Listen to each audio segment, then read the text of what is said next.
बातमीपत्रामध्ये आता पाहणार आहोत सकाळच्या महत्त्वाच्या 100 बातमी अतिशय वेगवान स्वरूपात। सुरुवात करूयात। पाचगणी शहर आणि परिसरात जोरदार गारपीट झाली। गारपिटीमुळे अंतिम टप्प्यात असलेल्या स्ट्रॉबेरीचं नुकसान झालंय, तर गव्हाला देखील पावसाचा फटका बसलाय।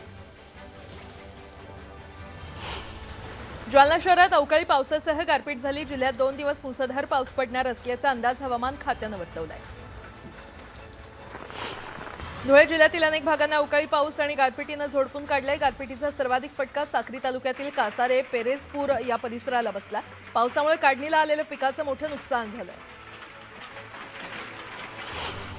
नांदेड जिल्ह्यातील अर्धापूर तालुक्यात गारपीट झाली। रोडगी, सोनाळा, चाभरा, खैरगाव आणि निमगाव या परिसराला वादळी वारा, गारा आणि पावसानं झोडपून काढलं। अकोल्यातील अकोट तालुक्यातही गारपीट झाली आणि गारांच्या माऱ्यामुळे गहू आणि फळबागांसह इतर शेतपिकांचं नुकसान होण्याची शक्यता आहे। अमरावती जिल्ह्यातील अंजनगाव सुरजी तालुक्यात वानोजा बाग इथे जोरदार गारपीट झाली। अचानक आलेल्या गारपिटीमुळे लाखमाजी महाराज यांच्या यात्रा महोत्सवातील मंडपात पाणी शिरलं आणि त्यामुळे दुकानदारांची तारांबळ उडाली। निफाड, लासलगावसह ग्रामीण भागाला सलग दुसऱ्या दिवशी अवकाळी पाऊस आणि गारपिटीचा तडाखा बसला। वादळी वाऱ्यासह विंचूर, लोणवाडी, पालखेड, रानवड आणि खानगाव या गावांना मुसळधार पावसानं झोडपून काढलं। अवकाळी पावसानं बार्शी तालुक्याला झोडपून काढलं। बार्शी तालुक्यातील ममदापूर, पांगरी, गोरमाळा आणि कारी या भागात गारांचा पाऊस झाला। पावसामुळे कांदा, गहू आणि ज्वारीचं मोठं नुकसान झालं। सांगलीच्या खानापूर तालुक्यात वादळी वाऱ्यासह जोरदार पाऊस झाला। हिरवे, भिवघाट या घाटमाथ्याला वादळी वारे आणि गारपिटीनं झोडपून काढलं। परिसरात गरांचं खच दिसून आलं, तर गारपिटीमुळे शेतीचं मोठं नुकसान झालं। साताऱ्याच्या कराडमध्ये देखील वादळी वाऱ्यासह गारांचा पाऊस झाला। कराड शहरासह उंडाळे, काले, शेवाळेवाडी भागाला पावसानं झोडपून काढलं। या पावसामुळे ज्वारीसह गहू आणि आंब्याचं नुकसान झालं। जळगाव जिल्ह्यामध्ये अवकाळी पावसाने हजेरी लावली। अवकाळी पाऊस, वादळी वारा आणि गारपिटीमुळे शेती पिकांचं मोठं नुकसान झालंय। तातडीनं पंचनामे करून नुकसान भरपाई देण्याची मागणी शेतकऱ्यांनी केली आहे। धाराशिव जिल्ह्यामध्ये सलग तिसऱ्या दिवशी गारांचा पाऊस झाला। इजोरा, सरमकुंडी आणि शेळगाव परिसरात वादळी वाऱ्यासह पाऊस झाला। अवकाळी पावसामुळे काढणीला आलेल्या ज्वारी, गहू, हरभरा आणि केळी तसंच द्राक्ष पिकांना फटका बसलाय। लासलगाव, निफाड भागात अवकाळी पावसाने अक्षरशः धुमाकूळ घातला। पावसासोबत मोठ्या प्रमाणात गारपीट देखील झाली, त्यामुळे काढणीला आलेल्या गव्हाचं नुकसान झालंय। द्राक्ष बागांना देखील या पावसाचा फटका बसला। कांदा आणि हरभऱ्याचं नुकसान झाल्यानं भरपाई देण्याची मागणी शेतकऱ्यांनी केली आहे।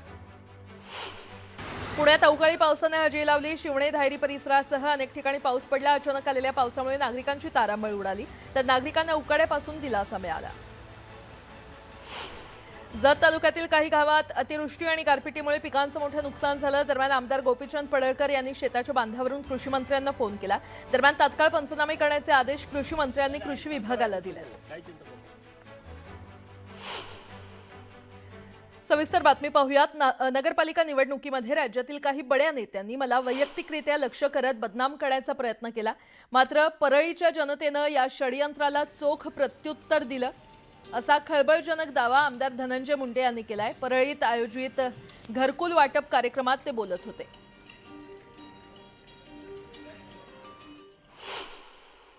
महाराष्ट्रभर नगरपालिकेच्या निवडणुकीचं वातावरण होतं, मी मात्र वेगळ्याच वातावरणात होतो। सर्व दूर एकट्या धनंजय मुंडेला बदनाम करण्यासाठी जे काय करता येईल ते महाराष्ट्रातले मोठे मोठे मोठे मोठे नेते करत होते। मग शेवटी मला वाटलं की आपल्यात काहीतरी नक्कीच असेल, त्याच्याशिवाय हे संपवायला आपल्याला निघाले। त्यांना असं वाटत असावं की हे बाबा आपल्याला पुरून उरत। आणि आता पुढची मोठी बातमी पाहूया। जयंत पाटील अलीकडे अचूक टायमिंग धरायला लागलेत, पण कधीतरी टायमिंग चुकवत जावा म्हणजे आमचाही नंबर लागेल, असं आमदार सदाभाऊ खोत यांनी जयंत पाटील यांना उद्देशून गमतीशीर विधान केलंय। सांगलीतील उद्घाटन कार्यक्रमात सदाभाऊ खोत बोलत होते आणि माझ्यामध्ये आणि जयंत पाटलांमध्ये वैचारिक मतभेद नक्की आहेत। आमच्यामध्ये नेहमी आरोप प्रत्यारोप होत असतात, पण आम्ही दोघांनीही मनाचे मतभेद कधीही निर्माण होऊ दिले नाहीत, असंही सदाभाऊ खोत म्हटले।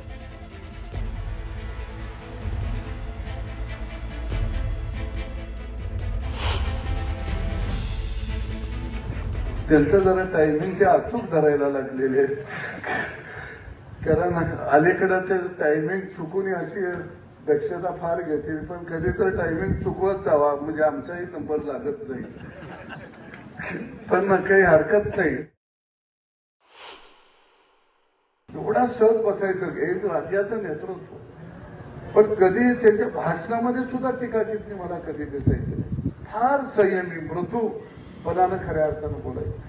त्याविषयी जयंत पाटील साहेब तुम्ही जरा तरी कोपर खऱ्या हांचा टीका टिप्पणी करता, पण बापूंच्या काहीच नव्हतं. पुन्हा एकदा बातम्या वेगवान स्वरूपात. गडचिरोलीमध्ये पोलिसांसमोर 11 जहाल माओवाद्यांनी आत्मसमर्पण केलंय. यामध्ये 5 पुरुष आणि 6 महिलांचा समावेश आहे. या 11ही माओवाद्यांवर एकूण 68 लाख रुपयांचं बक्षीस होतं. आत्मसमर्पण केलेले माओवादी हत्या, जाळपोळ आणि चकमक अशा विविध गंभीर गुन्ह्यांमध्ये सहभागी होते. संगमनेर तालुक्यातील ऍसिड हल्ला प्रकरणाला 3 दिवस उलटूनही आरोपी अद्याप फरार आहे. दरम्यान पोलिसांकडून आरोपीचं रेखाचित्र जारी करण्यात आलं असून आरोपीची माहिती देण्याचं आवाहन पोलिसांनी केलंय. भोंदूबाबा अशोक खरात प्रकरणी मुख्यमंत्री फडणवीसांनी 2 आठवड्यापूर्वीच कारवाईचे आदेश दिले होते. खुद्द मुख्यमंत्र्यांनीच थेट लक्ष घातल्यानं खरातची सगळीकडून कोंडी झाल्याची माहिती सूत्रांनी दिली आहे. अशोक खरात प्रकरणात एसआयटीची स्थापना करण्यात आली आहे. तेजस्वी सातपुते यांच्या अध्यक्षतेखाली एसआयटीची स्थापना झाली असून एसआयटीकडून खरातची 2 तास कसून चौकशी करण्यात आली. अशोक खरातच्या विरोधात यापूर्वीच लुकआउट नोटीस जारी करण्यात आल्याची माहिती आता समोर आली आहे. शिर्डी पोलिसांनी या प्रकरणाचा सुगावा लागल्यानंतर अशोक खरातवर 8 दिवस पाळत ठेवली होती अशी माहिती मिळते. दरम्यान या प्रकरणी पोलिसांकडून कसून तपास सुरू आहे.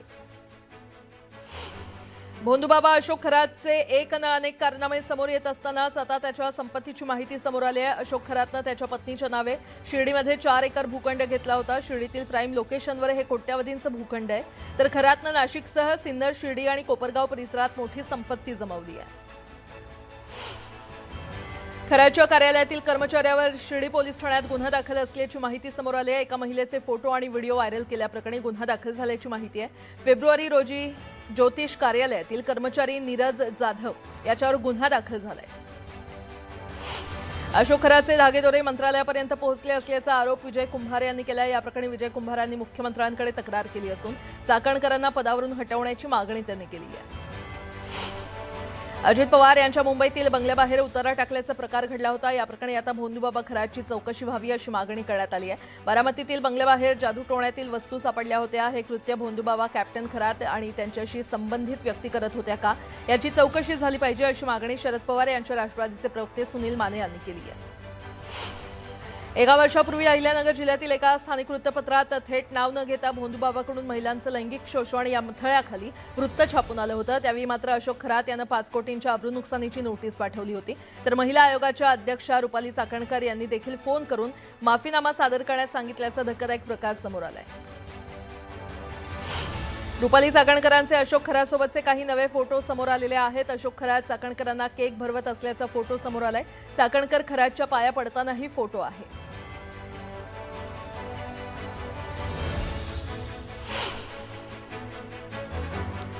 यासोबतच इतरही काही महत्त्वाच्या बातम्या आपण पाहणार आहोत. तुर्तास एक छोटासा ब्रेक घेऊन लगेचच परत येतोय. पाहत रहा न्यूज 18 मराठी, आवाज महाराष्ट्राचा.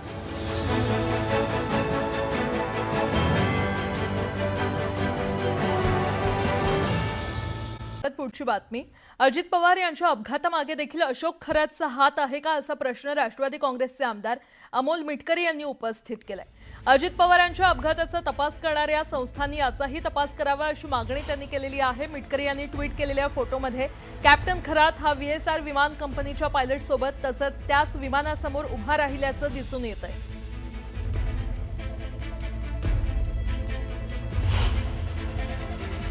एक फोटो मी पण ट्विट केलाय की VSR व्हेंचरच्या अधिकाऱ्यांसोबत किंवा VSRच्या पायलट सोबत तो VSR विमानाच्या समोर उभा आहे. आणि काही दिवसांपूर्वी सहयोग सोसायटी बारामती आणि देवगिरी बंगल्याच्या समोर जादूटोण्यासारखा एक अघोरी प्रकार करण्याचा काही प्रयत्न केला. पण हा जो काही प्रयोग झाला हा या कॅप्टन अशोक खराताच्या सांगण्यावरून झाला का, आणि जर केला असेल तर कोणी केला असेल, कोण त्या दादांच्या जीवावर उठलं होतं.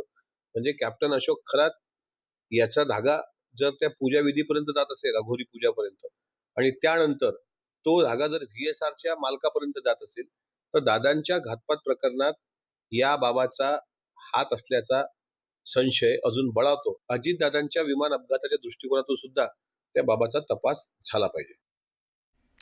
पुन्हा एकदा बातम्या पाहूयात वेगवान स्वरूपात.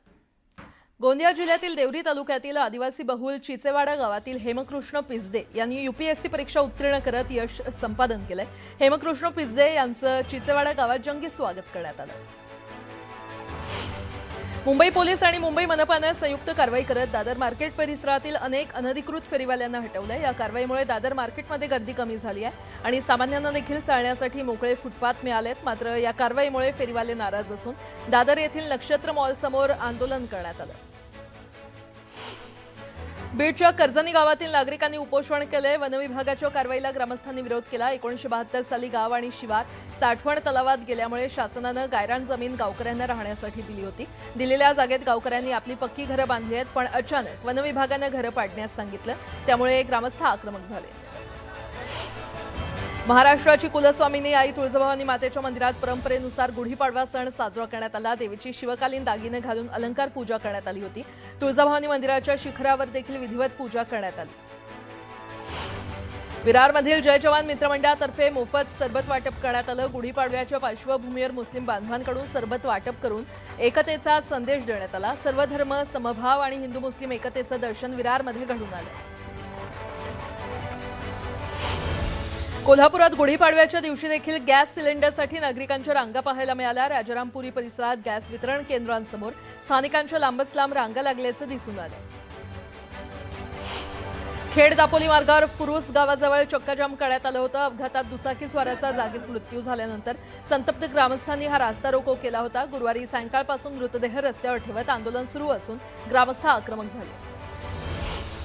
जळगावच्या अमळनेरमध्ये केंद्रीय कृषी मंत्री शिवराज सिंह चौहान यांच्या हस्ते भूमी सुपोषण आणि संवर्धन या राष्ट्रीय अभियानाचा शुभारंभ करण्यात आला.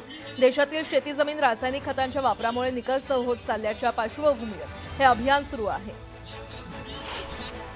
छत्रपती संभाजीनगर जिल्ह्यामध्ये जोरदार पावसानं हजेरी लावली. यावेळी वादळी वाऱ्यासह गारांचा पाऊस कोसळला.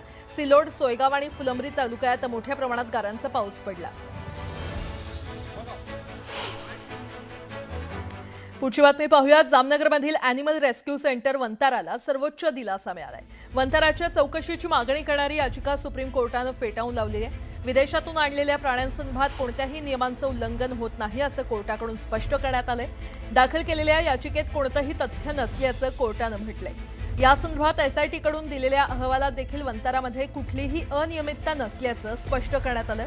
न्यायमूर्ती पी.के. मिश्रा आणि एन.व्ही. अंजारिया यांच्या खंडपीठानं हा महत्त्वपूर्ण निकाल दिलाय. परदेशातून वन्य प्राण्यांना वंतारामध्ये आणताना कुठल्याही आंतरराष्ट्रीय तसंच देशांतर्गत कायदेशीर नियमांचं उल्लंघन करण्यात आलेलं नाही असं कोर्टानं म्हटलंय.